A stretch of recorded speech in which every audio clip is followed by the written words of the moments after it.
¿Qué tal todos? Bueno, vamos a hacer una serie de videos en los cuales vamos a hacer un resumen de todo el segundo bimestre de física de nivelación de la Escuela Politécnica Nacional. Entonces vamos a tratar de comprimir todo el segundo bimestre, abarcando temas de dinámica, fuerza gravitacional, eléctrica, cantidad de movimiento lineal, cantidad de movimiento angular, torque, todo eso en un resumen, ¿ya? Entonces empecemos por las leyes de Newton. Recordemos que Sir Isaac Newton planteó tres leyes, en donde la primera, ¿qué nos dice la primera ley de Newton o la famosa ley de la inercia? Dice que un cuerpo se mueve con velocidad constante o permanece en reposo, cualquiera de las dos, siempre y cuando no exista un agente externo. ¿Cuál sería el agente externo? Una fuerza que modifique dicho estado. Por ejemplo, miren. Aquí tengo un ejemplo bastante interesante. Digamos que yo voy en bicicleta con velocidad constante. Entonces, si no hay ningún carro, si no hay ningún hueco, nada, yo voy a seguir moviéndome con velocidad constante, tal vez en línea recta. ¿Ya? Eso es lo que dice la primera ley de Newton. La segunda ley de Newton, o la ley de la fuerza, dice, bueno, en este caso, por ejemplo, la conclusión es que la sumatoria de fuerzas es igual a la masa por la aceleración. ¿Sí? ¿Qué significa esto? Significa que bajo la influencia de un agente externo, ¿sí? El agente externo sería la fuerza que va a generar en el sistema o cuerpo una aceleración, es decir, va a haber un cambio de velocidad en el tiempo. Por ejemplo, digamos que yo me muevo con velocidad constante, ya es un bloquecito, entonces este se mueve al principio con velocidad constante. Entonces alguien dice, miren, apliquémosle una fuerza. Entonces viene un agente externo, por ejemplo una fuerza F, ¿y qué va a pasar? Esta velocidad va a sufrir un cambio, es decir, va a sufrir una aceleración. ¿Sí? Esa es la famosa segunda ley de Newton o ley de la fuerza. Un agente externo va a provocar la variación de velocidad de un sistema. Ahora, básicamente, ¿qué es la fuerza? Entendamos que la fuerza es un concepto físico, ¿sí? Que básicamente sirve para medir o cuantificar la magnitud, bueno, en este caso cuantificar la intensidad de interacción entre dos cuerpos. Por ejemplo, yo tengo acá el Sol y acá la Tierra. Entonces yo sé que estos dos cuerpos están interactuando. ¿Qué significa interactuando? Adelantándome un poquito, en este caso son dos cuerpos que se atraen, habría unas fuerzas de atracción, ¿no es cierto? Entonces, la fuerza es un concepto que me indica qué tanto estos dos cuerpos se atraen, ¿sí? Entonces, la aplicación de una fuerza sobre un sistema puede provocar dos cosas. Puede provocar deformación, por ejemplo, cuando ustedes toman una plastilina y la aplastan, y puede provocar cambio de la velocidad, o sea, la aceleración. En este caso, nosotros nos vamos a enfocar en que la aplicación de una fuerza externa genera un cambio de la velocidad al sistema, ¿sí? Las deformaciones, bueno, eso no se topa en este curso, pero tendríamos que topar temas como coeficientes de restitución y todo eso, ¿ya? Y luego tenemos la famosa tercera ley de Newton, o ley de la acción y reacción. ¿Qué significa esto? Significa que una acción provoca una reacción de la misma magnitud, pero de sentido contrario. Por ejemplo, digamos que esto es una cara. Ya, entonces alguien viene y yo qué sé, lo típico, ¿no? Como una cachetada. Ya, entonces, por lo general nosotros pensamos y decimos, la cara recibió más fuerza que la que recibió la mano, y es mentira. Por ejemplo, mire, si yo estudio, bueno, que fue dibujo, pero bueno, yo digo que la fuerza del manazo tuvo una magnitud, por ejemplo, para acá, una fuerza de 100 newtons. ¿Ya? Aunque ustedes no lo crean, la reacción es al otro lado y tiene una misma magnitud de 100 newtons. Entonces, por ejemplo, alguien dirá, y vea, ¿cómo así a la persona que recibió el cachetazo le dolió más que a la persona que pegó? Fácil, porque tengan en cuenta que que el cachete o la cara tiene una diversa estructura, una diferente composición respecto de la mano. La mano es una estructura ósea con carne, en cambio el cachete es carne, ¿no es cierto? Pero bueno, ustedes recuerden que también hay casos en los que después de recibir una cachetada, a la persona que le duele la mano es a quien pegó, obviamente. Pero, según la tercera ley de Newton, ambos recibieron la misma fuerza. Entonces, por ejemplo, no es que te pegaron, sino se pegaron. Instantáneamente esta fuerza aparece. Obviamente en cada cuerpo. ¿Ya? Eso debe estar claro. Eso como un breve resumen sobre las tres leyes de Newton. Ahora lo que vamos a enfocarnos es en hacer los diagramas de cuerpo libre. ¿Sí? Pero antes de eso vamos a hablar un poco sobre las fuerzas. Por ejemplo, las fuerzas con las que nosotros vamos a trabajar, las comunes, vamos a ver a continuación. Por ejemplo, la normal. ¿Qué es la normal? La normal es una fuerza que aparece por el contacto. Siempre que haya contacto, hay una normal. Y esta normal es perpendicular a las superficies en contacto. ¿Sí? Si alguien te toca, ya está aplicando una normal sobre ti. Tú tocas algo, estás aplicando una normal sobre cualquier objeto, siempre cuando haya contacto. Luego tenemos por ejemplo, la tensión, que es una fuerza que aparece especialmente en las cuerdas, por ejemplo. Digamos que yo aquí tengo un objeto y le estoy jalando con una cuerda, ¿no es cierto? Entonces, por ejemplo, aquí habría una tensión, que se le representa con la letra T, debería estar vectorizada, pero bueno. Ten en cuenta que la tensión siempre sale del objeto, ¿sí? Por ejemplo, si yo hago el DSL, ya me estoy adelantando un poquito, sería así la tensión. Si hago el DSL de la persona, la tensión estaría para acá. ¿Por qué siempre sale la tensión de los cuerpos?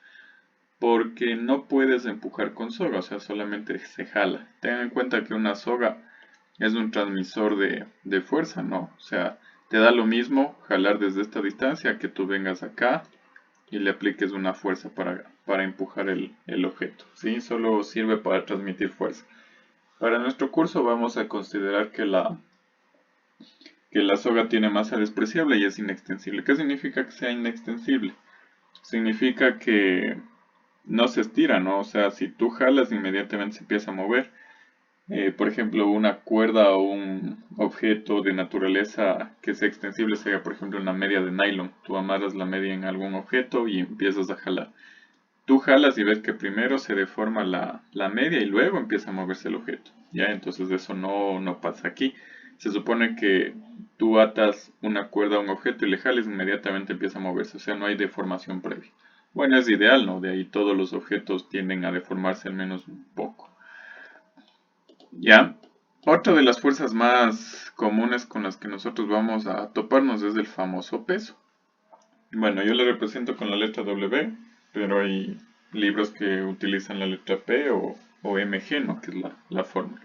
Básicamente el peso, hablando desde nuestro sistema, que sería sistema inercial, que sería la Tierra, decimos que es la fuerza con la cual la Tierra nos atrae a nosotros, o sea, es una fuerza gravitacional. Y vamos a trabajar en magnitud, que es igual a masa por la gravedad, ¿sí?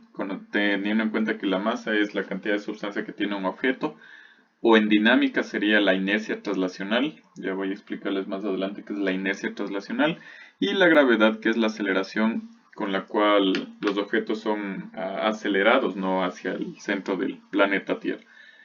Que, bueno, en promedio tiene un valor de 9,81 metros sobre segundos al cuadrado, pero en nuestro curso vamos a trabajar con una gravedad de 10. ¿Por qué? Por facilidad de cálculo. Bueno, eso es lo que antes establecía, ¿no? Ahora con la tecnología y calculadoras no deberíamos hacer eso, pero sin embargo es un acuerdo interno en la universidad con la que trabajamos. Ten en cuenta que este peso siempre va a estar dirigido hacia el centro de la Tierra. Por ejemplo, aquí está el planeta Tierra, ¿no es cierto? Aquí está un objeto. El peso del objeto estaría para acá. Si acá está el objeto, el peso del objeto estaría para acá. ¿Sí? Ahora, por ejemplo, alguien dirá, pero ¿por qué en los ejercicios nosotros decimos que el peso está hacia abajo? Ten en cuenta que si nosotros estamos estudiando o haciendo cálculos en la superficie terrestre, o sea, nosotros somos tan chiquitos que según nosotros planeta es plano, ¿no? Recuerden que, por ejemplo, yo que sé, la media en estatura del ecuatoriano es 1,70 m, comparado con los 6.370 kilómetros en promedio del radio de la Tierra, para nosotros es plano. Sí, es por eso que para nosotros, o sea, donde sea que estemos, es como que el peso está dirigido hacia abajo, pero es por temas de apreciación nada más, ¿sí? O sea, nosotros somos tan chiquitos que según nosotros es plano, entonces la Tierra es plana. Es por eso que antes había teorías que decía que, bueno, sobre que la Tierra era plana y todo eso, ¿ya? Más que nada es por cuestiones de apreciación, ¿ya? Una de en este caso de las fuerzas como que requieren un poquito de atención, es la famosa fuerza de rozamiento. Sí, por ejemplo, todo el mundo dice, es que la fuerza de rozamiento es mu por la normal. Mentira, eso no siempre pasa. Aunque no lo crean, la fuerza de rozamiento se comporta más o menos de esta forma, ¿no? Por ejemplo, la fuerza en el tiempo tiene más o menos esta gráfica. Digamos, les pongo un ejemplo fácil. Yo tengo ahí una caja. Entonces, entre la caja y el piso hay un coeficiente de fricción. El coeficiente de fricción es un coeficiente adimensional característico de las superficies en contacto. Por ejemplo, un mu entre hielo y madera es diferente a un mu entre madera y madera, o acero madera, o acero acero, ¿no? O sea, depende del acabado de las superficies. Entonces, por ejemplo, yo estoy aplicando una fuerza para mover este bloque. No sé si les ha pasado que cuando ustedes empiezan a mover un bloque que esté en el suelo, no, a menos de que el suelo esté bien limpio, o sea, bien pulido, empiezan a mover fácil. Pero es como que tienen un tiempo en el que tienen que estar empujando, ¿no es cierto? O sea, dale, dale, aquí pasa.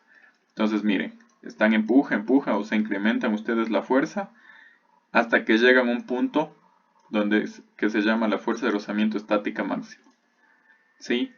Entonces, miren, aquí ocurre un pico, o sea, es como que les ha pasado que llega un punto en el que de golpe se empieza a mover el bloque, o sea, tú estás empujando, dale, que dale, y ¡tas! De golpe se mueve.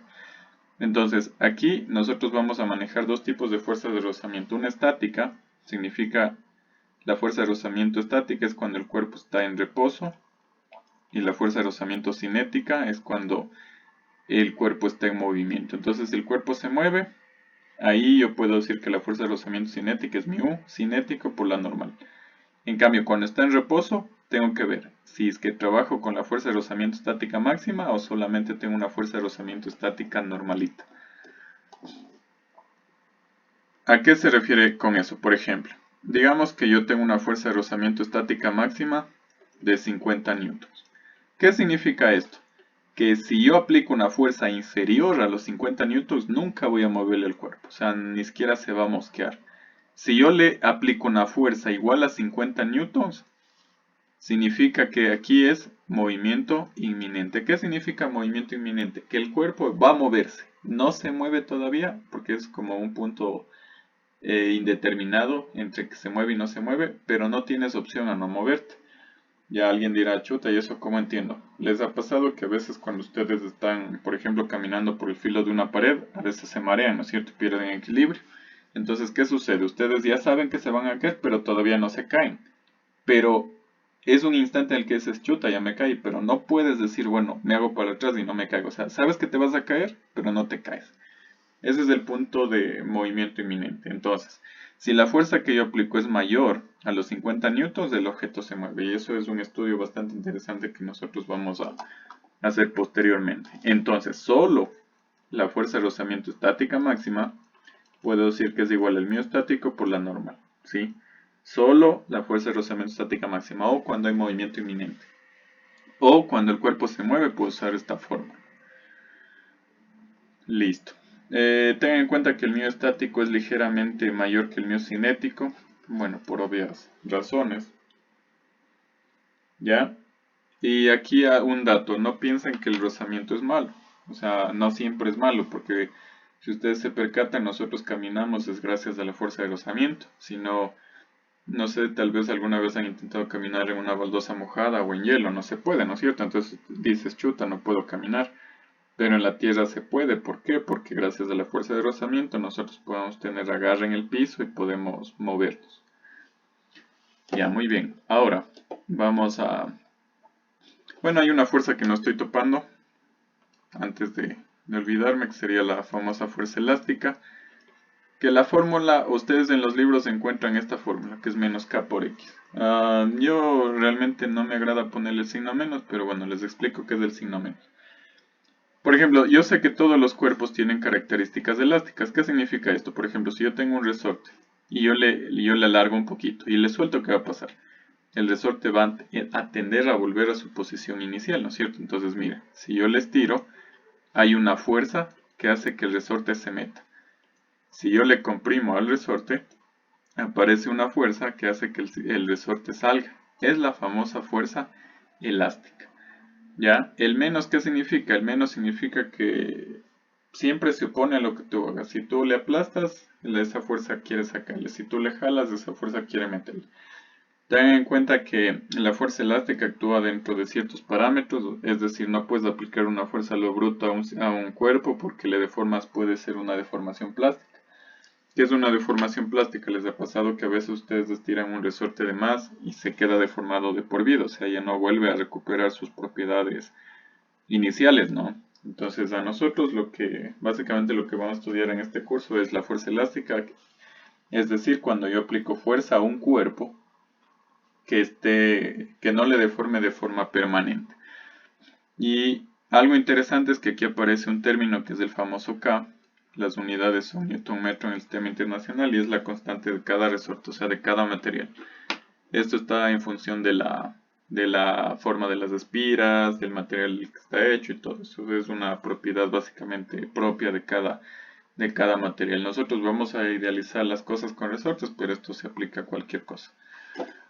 Listo, entonces ahora sí, nosotros vamos a estudiar los famosos diagramas de cuerpo libre, ¿ya?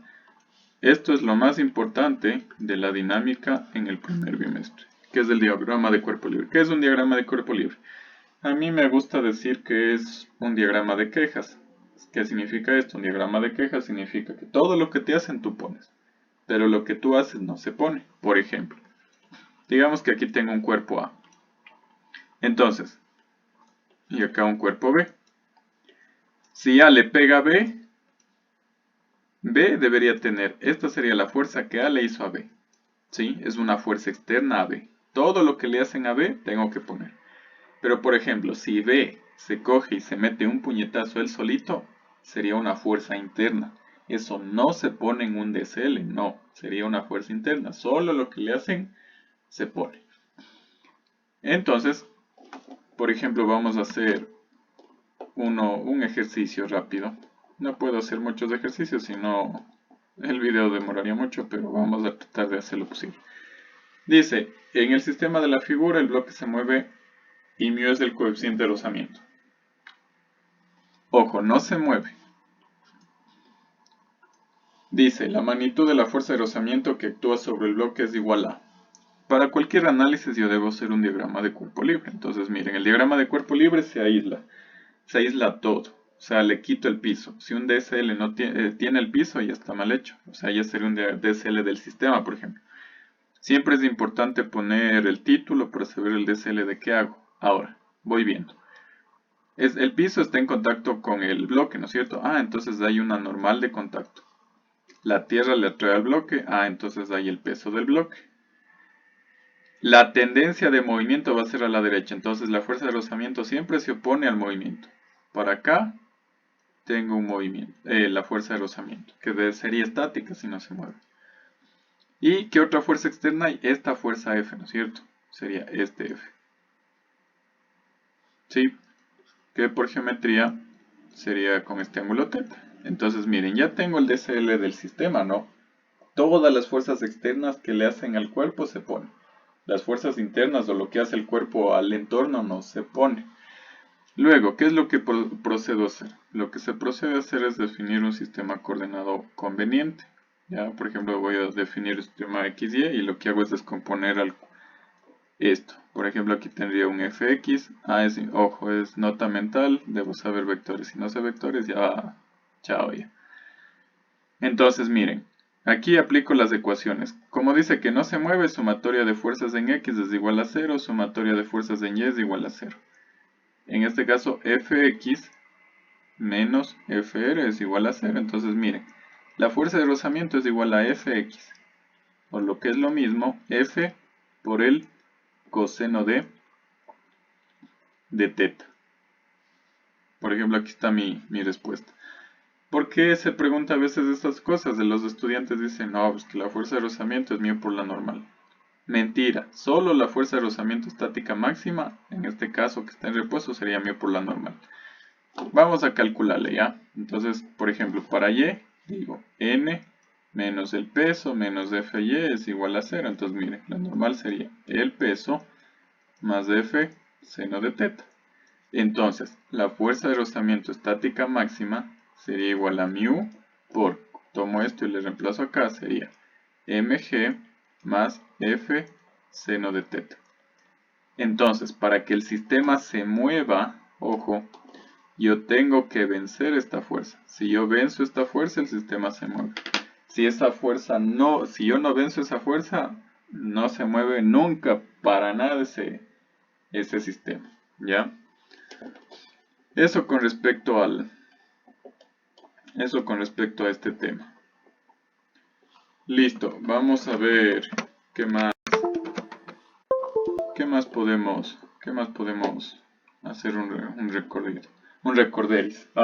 Bueno, vamos a estudiar ahora un poco de fuerza gravitacional y fuerza eléctrica. Sí. Bueno, en videos pasados yo ya había hecho la deducción más que nada de la fuerza gravitacional. Sí, vamos anotando la forma. La fuerza gravitacional es una cantidad física vectorial, ¿sí? Que básicamente se obtiene de esta forma. No le voy a vectorizar porque el unitario es variable, ¿no? La fuerza eléctrica, en cambio, se calcula de esta forma. Es K por Q1 por Q2 sobre R cuadrado. Miren, facilito. La fuerza gravitacional aparece cuando dos cuerpos que tienen masa y están a una cierta distancia. ¿Qué es lo que dice? Esta fuerza dice que dos cuerpos que tengan masa están en la capacidad de atraerse, todos. Aunque no lo crean, nosotros atraemos a otros cuerpos con masa. La atracción es insignificante, pero igual. Entonces, miren, aquí sería la fuerza que 2 hace sobre 1, acá sería la fuerza que 1 hace sobre 2. Ahora, en fuerza eléctrica, recuerden que la carga eléctrica es una propiedad intrínseca de los cuerpos que puede, a diferencia de la fuerza gravitacional, esta puede ser de atracción o repulsión. Por ejemplo, si los cuerpos tienen cargas iguales, se van a repeler. Voy a llamar A y B. Entonces, por ejemplo, esta sería la fuerza con la que B le repele a A, o sea, le está espantando. Esta sería la fuerza con la que A repele a B. Si es que las cargas, bueno, puede ser negativa o positiva, mismo ejemplo, siempre se van a repeler. Y si las cargas son de signo opuesto, o de polaridad opuesta, se atraen. Por ejemplo, esta sería la fuerza con la que B atrae a A, y esta sería la fuerza con la que A atrae a B. Eso nomás la diferencia, pero ustedes se fijan, la naturaleza de la ecuación es bastante similar, ¿no? Ahora vamos viendo qué es G y qué es K. G es una constante que, bueno, Newton le puso como G, pero el valor como tal fue descubierto por Henry Cavendish, ¿sí? Vale 6, miren, es bien chiquita, 6,67 por 10 a la menos 11. ¿En qué unidades? Newton metro cuadrado sobre kilogramos al cuadrado.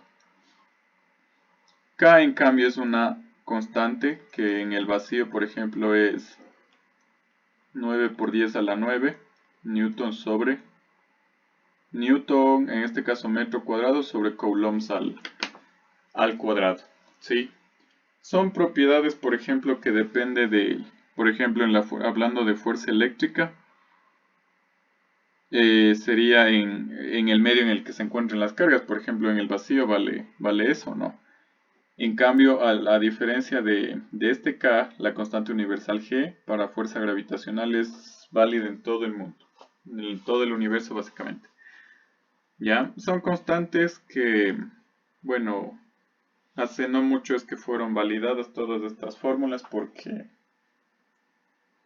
bueno, esto se calculó con una balanza de torsión, pero se dio validez, por ejemplo, con estas fórmulas se calcularon cosas como la gravedad de Plutón, la masa de Saturno y esas cosas.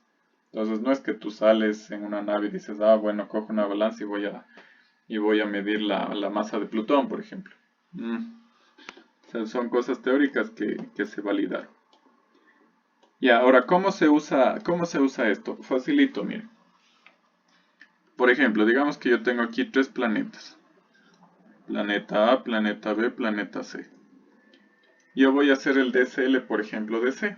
Ya, entonces miren, aquí debo graficar la fuerza con la que A le atrae a C y la fuerza con la que B le atrae a C. Ahí está bien hecho este DSL. Sí, entonces ahí hago sumatoria de fuerzas y todo lo que me pida. Ahora, tengo cargas. Más, menos, más. A, B y C. Entonces, por ejemplo, yo voy a hacer el DSL de C. ¿Qué pasa? Entre A y C hay repulsión. Entonces aquí le pongo la fuerza con la que A le espanta a B. Aquí hay atracción. Entonces pongo la fuerza con la que B le atrae a C. ¿Sí? Entonces, por ejemplo, si yo estoy analizando el cuerpo C, ya puedo hacer las sumatorias correspondientes. Lo clave es hacer un buen DSL. Si hago mal el DSL, ya nada. Ya ahí sí, chao pescado. Ahora, algo interesante es, por ejemplo, también que yo en la fuerza gravitacional hablo de las masas. En la fuerza eléctrica yo hablo de las cargas, que puede ser positiva o negativa. Cuando yo hablo en la fuerza gravitacional, por ejemplo, aparecen las aceleraciones, ¿no es cierto? Acá aparece la intensidad de campo eléctrico. Entonces, por ejemplo, miren, yo digo, sumatoria de fuerzas es igual a masa por aceleración. Acá es algo análogo. Sumatoria de fuerzas es igual a carga por intensidad de campo eléctrico. ¿Ya? Entonces, miren, la masa ahora es carga, la aceleración se convirtió en intensidad de campo eléctrico. Son conceptos diferentes, pero que son bastante similares en la aplicación, ¿no? Por ejemplo, si tú quieres calcular la gravedad de la Tierra, por ejemplo, hagamos un ejemplo rápido. Miren, digamos que aquí tengo un objeto de masa m y acá la masa de la Tierra m. Entonces, yo digo, este objeto está girando alrededor de la Tierra, por ejemplo. Entonces, miren, yo hago el DSL del objeto y aquí está la fuerza con la que la Tierra le atrae al cuerpo, ¿no es cierto? Entonces, como es movimiento circular, la sugerencia es que ustedes trabajen con ejes normales y tangenciales. Y digo, sumatoria de fuerzas en el eje normal es igual a masa por aceleración normal. En este caso, como la fuerza es una fuerza gravitacional o de atracción, sería G por M sobre R al cuadrado. Es igual a M, la aceleración normal. Ya entonces miren, la aceleración normal que tiene su objeto que está girando alrededor de la Tierra es G por M sobre R cuadrado. Y aunque no lo crean, esta famosa aceleración normal es conocida como la gravedad. Entonces miren, la gravedad de un cuerpo no depende de otros cuerpos, solo depende de G, depende de la masa que tiene el planeta y de la dimensión, en este caso el radio del planeta. Entonces es una forma en la que se calculó la aceleración del planeta Tierra, ¿no? Ahora, por ejemplo, si yo quisiera saber la masa del planeta Tierra, despejo. Masa es igual a gr cuadrado sobre g, más o menos la masa de la masa de la Tierra tiene un valor de 6 por 10 a la 24 kilogramos más o menos. Entonces, todos esos cálculos que se hicieron son netamente teóricos, que han trabajado bien en todos los modelos que se han hecho, por ejemplo. Ahora, ¿cómo yo sé que está bien esto? Porque si estuviese mal, en algún momento mis cálculos de cualquier cosa hubiesen fracasado, ¿no? Ahora, por ejemplo, yo he preguntado cómo los estudiantes calcularían la masa de la Tierra y lo que me dicen es que como es una esfera, densidad igual a masa sobre volumen y despeje. No vale ser así porque recuerden que la Tierra primero no es una esfera. Ya, yo puedo asumir que una esfera, chévere.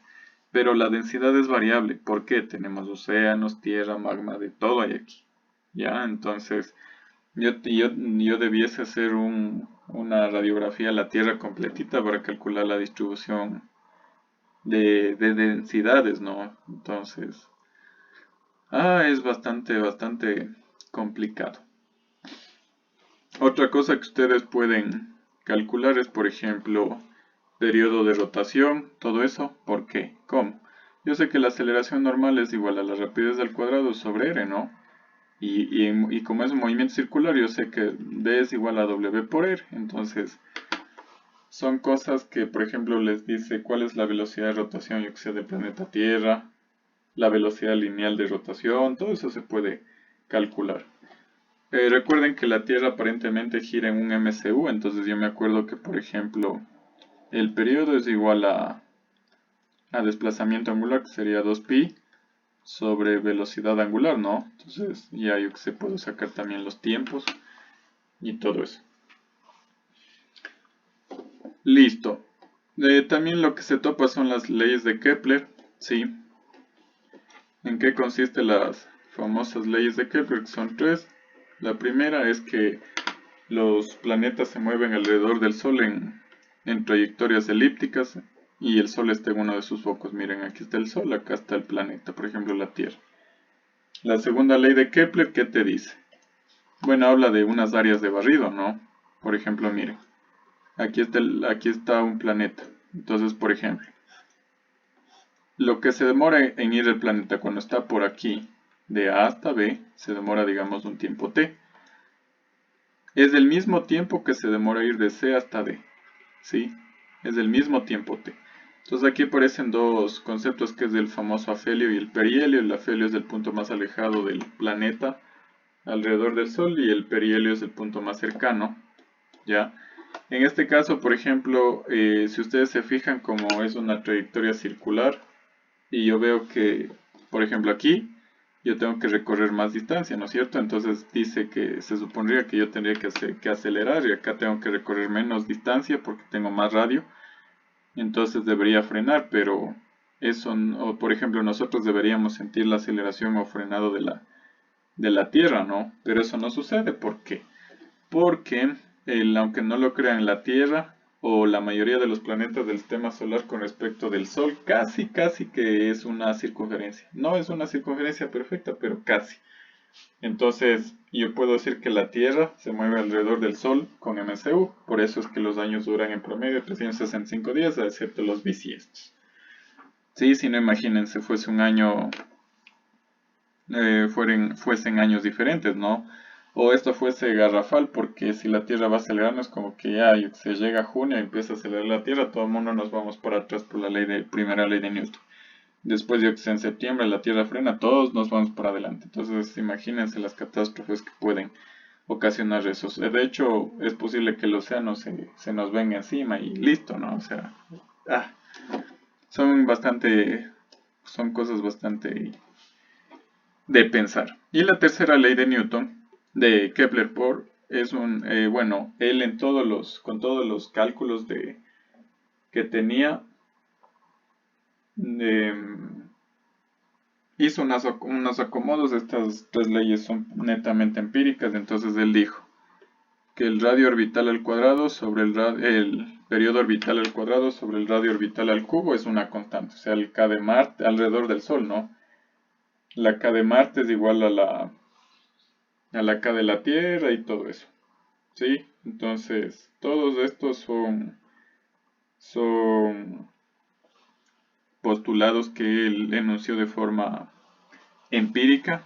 De hecho, hace no mucho fueron validados, pero aunque no lo crean, funcionan, y más que nada es porque los datos con los que Kepler trabajó fueron fueron bien tomados. Por ejemplo, la segunda ley de Kepler fue validada mediante la conservación de la cantidad de movimiento angular, ¿no? Que es un concepto que eso se vio hace si no estoy mal, por los años 50 recién se validó las leyes de Kepler. Entonces funcionan, por eso siguen siendo leyes universales. Ya, ¿de dónde sacó Kepler esto? Había un astrónomo que se llamaba Tycho Brahe. Este man pasaba tomando datos todos los días y los datos y él medía las órbitas de los planetas y todo con un sextante. ¿Qué es un sextante? Es como un ángulo, ¿no? Que mide 60 grados. Ya, entonces él tomó datos. Imagínense que Helio se salía, se sentaba en su silla y se ponía a ver, aquí está Saturno, por ejemplo. Y él decía, bueno, 3 de marzo aquí está Saturno y luego 20 de septiembre aquí otro está Saturno. Entonces Saturno, por ejemplo, alrededor de la Tierra se demoró dando tantas vueltas, tanto tiempo, por ejemplo, y él iba anotando eso. Entonces su discípulo Johannes Kepler cogió todos estos datos y es como cuando ustedes quieren acomodar la respuesta en una prueba, ¿no? Dicen, chuta, ¿será que sale dividiendo? No, no, no. ¿Será que sale multiplicando? No, no, no. Entonces después de tanto intento, eh, Kepler sacó esta relación. Ya, así de fácil. Por ejemplo, para eso voy a hacer un ejercicio. Tengo una clase completa de fuerza gravitacional por si acaso, pero sin embargo voy a hacer aquí unos cuantos problemas. Dice, una carga puntual de 15 gramos está flotando en equilibrio debido a la acción de un campo eléctrico.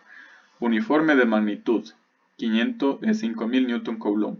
Determina la carga eléctrica si el campo eléctrico está dirigido verticalmente hacia arriba. Miren, para acá, por ejemplo, para acá estaría el peso, para acá estaría una fuerza eléctrica, ¿no es cierto? Entonces, sumatoria de fuerzas en Y es igual a 0, fuerza eléctrica es igual al peso, fuerza eléctrica, en este caso, la analogía que habíamos usado antes sería K por E es igual a mg. Entonces miren, la carga sería el peso dividido para E, que es lo mismo que 15 milavos por, utilicemos 10 ya, dividido por 5000. Entonces 15 milavos por 10 dividido por 5000. Ya esto me da 3 por 10 a la 5. Para que me salga la respuesta de aquí, hago notación científica, me sale 30 coulombs. O es lo mismo 30 por 10 a la menos 6 por si acaso. Y ya, eso es todo lo que hay que hacer en este tipo de ejercicios. Listo, ahora vamos a estudiar un poco la cantidad de movimiento lineal, ¿sí? Que es bastante chévere porque habla de los choques. Entonces vamos a hacer una deducción rápida.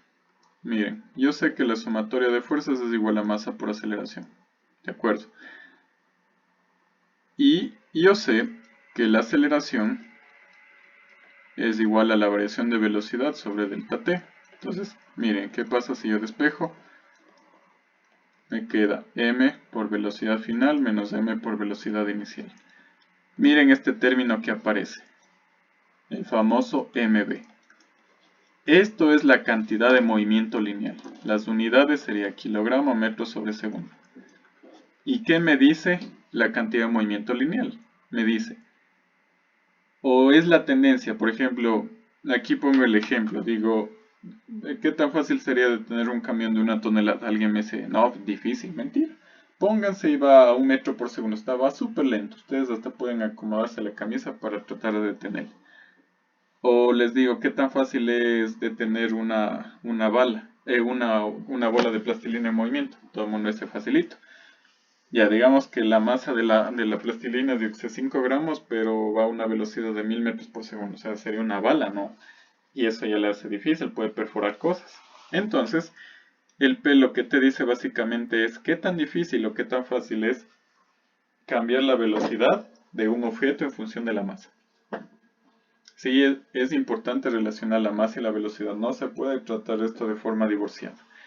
Y a la variación de P, P final menos P inicial, se le conoce como el famoso impulso. Este es el impulso lineal, ¿sí? Otra forma en la que se puede calcular es la fuerza por el tiempo, ¿no? Por ejemplo, un ejemplo de aplicación de esto es que yo puedo calcular una fuerza promedio del choque de un carro. Por ejemplo, tengo la masa del carro, tengo la velocidad final, la velocidad inicial del carro y el tiempo. Por ejemplo, si ustedes cogen y aplauden, ¿sí? El tiempo en el que dura un aplauso, o sea, es yo qué sé, el orden de los centisegundos, ¿no? O sea, este delta t siempre tiende a cero, es bien chiquito. Entonces, si yo divido lo que sea para algo bien chiquito, esto crece a lo bestia. Ya es por eso que, por ejemplo, genera muertos y todo eso, yo que sé, un choque de carros. El choque como tal dura nada, o sea, es como que llega y ¡pah! Sí, o sea, tú te demoras más escuchando y te espantas que yo que sé, los autos chocándose. ¿Ya? Ahora, ¿cómo se aplica? Por ejemplo, digamos que yo tengo dos bolas de billar, ¿no?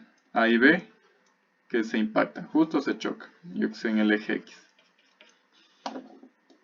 Entonces, voy a hablar de la famosa conservación de la cantidad de movimiento lineal. Por ejemplo, la conservación, ¿qué pasaría? Que la sumatoria de fuerzas externas en este caso sea cero. ¿Bajo qué circunstancias pasa eso? Mire, si yo analizo al sistema A y B, ¿qué pasa? ¿Hay fuerza externa? Claro, la normal y los pesos. Pero ¿hay fuerza externa en el eje de choque? Digo, no. Entonces digo que el Px inicial es igual al Px final. En X, porque no hay fuerza externa. Ahora, alguien me dice, ¿de dónde saca esto? Vea, 0 es igual a delta P, ¿no es cierto? Delta Px. Donde el delta Px es igual a Px final menos Px inicial. ¿Ya? Ahora, ¿qué pasa si es que yo analizo esfera por separado? Por ejemplo, aquí estaría la fuerza con la que B impactó a A, y acá estaría la fuerza con la que A impactó a B. Ya, entonces miren, aquí hay fuerza externa, claro. Entonces yo ya no puedo aplicar la conservación de la cantidad de movimiento lineal, sino tengo que aplicar esta fórmula. Sumatoria de fuerzas por delta T es igual a M delta B. Ya, entonces, si ustedes analizan como cuerpos individuales, tienen que usar esta fórmula. Si ustedes analizan como sistema, pueden aplicar la conservación, y más que nada, la conservación se aplica en un 85% de los ejercicios. Si les da tiempo o les pide tiempo, de ley tienen que trabajar como sistemas individuales. Si no les da tiempo ni nada, eso solo les da masa y velocidad, ustedes tendrían que trabajar como sistema. Ya, eso nomás como dato. Vamos viendo un ejercicio para que esto quede claro. Bueno, aquí una pregunta. Miren. Dice, en una mesa horizontal y el movimiento es en X. Sin fricción, bacán. En X veo que no hay rozamiento. Ya, entonces, dice que la partícula A y B se mueven en direcciones contrarias. Es decir, que se van a chocar. Con una rapidez de 0,12 dice. Ya, entonces miren, la velocidad de A sería 0.12 i. ¿Sí? Yo trabajo con sistema coordenado de esta forma. Y la velocidad de B inicial, ojo, sería menos 0.12 i metros sobre segundos. Dice, si luego del impacto A rebota, ¿hacia dónde va? Si A iba para acá, el rebote sería al otro lado, ¿no es cierto? La velocidad final de A sería menos 0.15 y metros sobre segundos. Me dice determine la rapidez del disco B luego del impacto. Entonces, vuelvo y repito, voy a analizar como sistema. Entonces, como sistema veo que en X, ojo, no hay fuerza externa. Entonces, el P inicial en X es igual a P final en X. Como estoy analizando al sistema, sería el P inicial de A más el P inicial de B, todo eso en X, es igual al P final de A en X más el P final de B en X. Si el movimiento es en dos dimensiones, debería ser en X y en Y, ¿no? Entonces, recordemos, P es igual a MB. Entonces, miren, el inicial de A sería 0.12 por la masa de A.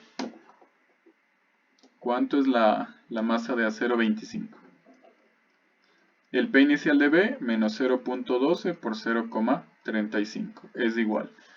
El P final de A sería menos 0.15 por 0.25.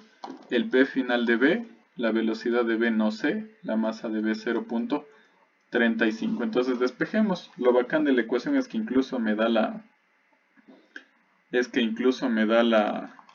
dirección, ¿no? O sea, me dice hacia dónde se mueve cada cuerpo.